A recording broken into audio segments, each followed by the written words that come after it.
नमस्ते। आज हम एक बहुत ही दिलचस्प कहानी में उतरने वाले हैं। ये कहानी है पानी की, नहीं, पानी के पीछे की उस दिव्य शक्ति की जिन्हें वेदों में अप कहा गया है। चलिए साथ मिलकर जानते हैं कि वो कौन है, उनका जन्म कैसे हुआ और कैसे वो इस पूरी दुनिया में जीवन का आधार बनी। जरा एक पल के लिए कल्पना कीजिए, एक ऐसी दुनिया जहां पानी है ही नहीं।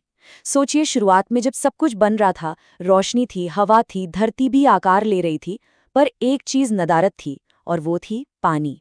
इसके बिना ये पूरा ब्रह्मांड एक खूबसूरत पर एकदम बेजान तस्वीर जैसा था। हाँ, मतलब सारी सामग्री तो थी, ऊर्जा थी, तत्व थे, लेकिन वो एक धागा नहीं था जो इन सबको एक साथ पिरोकर जीवन की चादर बुन सके। धरती एक खाली कैनवस की तरह थी जिस पे रंग भरने वाला कोई नहीं था। और यही सवाल सबके मन में था, आखिर बिना पानी की जिंदगी कैसे शुरू होगी। ये सिर्फ एक सवाल नहीं था, ये एक बहुत बड़ी चिंता थी, देवों की, ऋषियों की, हर उस अस्तित्व की जो तब मौजूद था। क्या ये इतना बड़ा, इतना विशाल ब्रह्मांड हमेशा के लिए यूं ही खामोश और बेजान रह जाएगा? और फिर इस गहरे सन्नाटे के बीच एक चमत्कार हुआ। कहते हैं कि जब सृष्टिकर्ता यानी ब्रह्मा गहरे ध्यान में डूबे हुए थे, तो उनके ध्यान से ही एक बिल्कुल नई शक्ति ने जन्म लिया। एक ऐसी शक्ति जो ठंडी थी, शांत थी और बहुत गहरी थी। और यही थी देवी अप। वेदों में जो 8 महान दिव्य शक्तियां हैं जिन्हें वसु कहते हैं, उनमें अप का दूसरा स्थान है। और देखिए, वो सिर्फ पानी की देवी नहीं है, वो खुद पानी है, पानी का जीता जागता दिव्य स्वरूप। और उनके प्रकट होते ही पता है क्या हुआ? पूरे ब्रह्मांड में एक आवाज गूंजने लगी, एक पवित्र मंत्र, आपो हिष्टा। ये वो पहली ध्वनि थी जो पानी की पहली बूंद के साथ इस दुनिया में आई। और बस उसी पल से जिंदगी का संगीत शुरू हो गया। अब के आने के बाद ही प्रकृति का वो पहला साइकिल शुरू हुआ जिसे हम आज भी देखते हैं। उन्होंने सबसे पहले पानी को ऊपर आसमान में उठाया। फिर क्या, उन्हीं से बने दुनिया के सबसे पहले बादल। और जब उन बादलों से धरती पर पहली बार बारिश की बूंदें गिरी ना, तो सूखी जमीन ने जैसे उन्हें पी लिया और जिंदगी की पहली धड़कन सुनाई दी।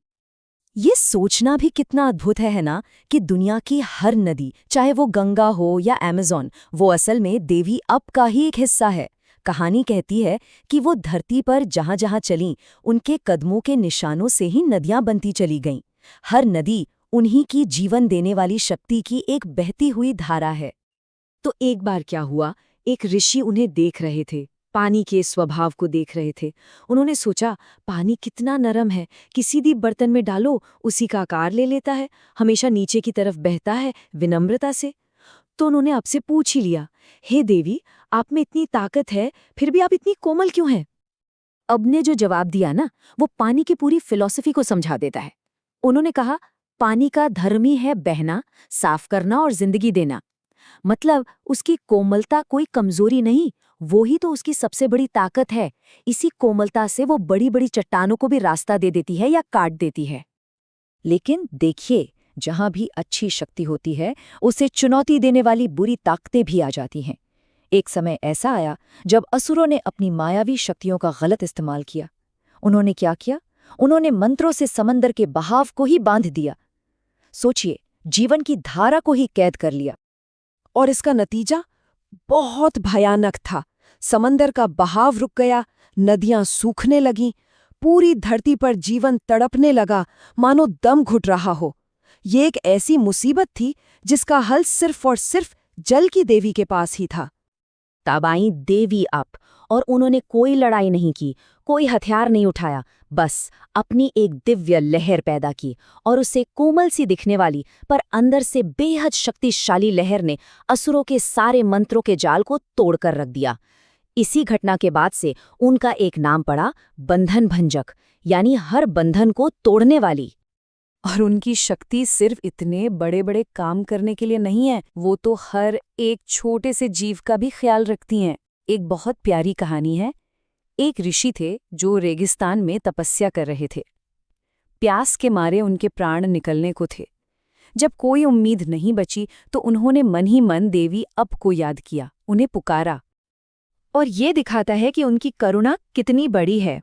वो खुद वहां प्रकट हुईं और अपनी हथेली से ही नीचे पानी का एक सोता बहा दिया। कहते हैं वो जगह आज भी अमृत कुंड कहलाती है। और क्यों न हो, उस ऋषि के लिए तो वो पानी अमृत ही था। उस पानी को पीकर ऋषि को एक बहुत गहरी बात समझ आई। उन्हें एहसास हुआ कि पानी सिर्फ शरीर की प्यास नहीं बुझाता, वो तो आत्मा को भी सुकून देता है, उसे भी तृप्त करता है। ये पानी का स्पिरिचुअल साइड है। तो सवाल उठता है कि देवी अब दिखती कैसी हैं? उनका जो वर्णन मिलता है वो भी पानी की ही तरह खूबसूरत है। कहते हैं उनका शरीर शुद्ध चांदी जैसा चमकता है, उनकी आभा लहरों की तरह कोमल है। गले में मोतियों का हार पहनती हैं जो पानी की बूंदों की तरह लगते हैं। उनके बालों को बादल छूते हैं और पैरों से नदियां निकलती हैं। और उनकी आंखों में वही शांति है जो किसी शांत झील को देखने पर मिलती है। तो मतलब उनका पूरा का पूरा स्वरूप ही पानी के दोहरे स्वभाव को दिखाता है।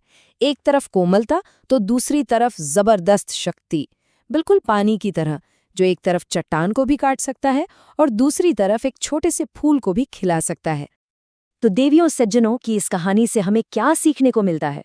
कुछ बहुत जरूरी बातें।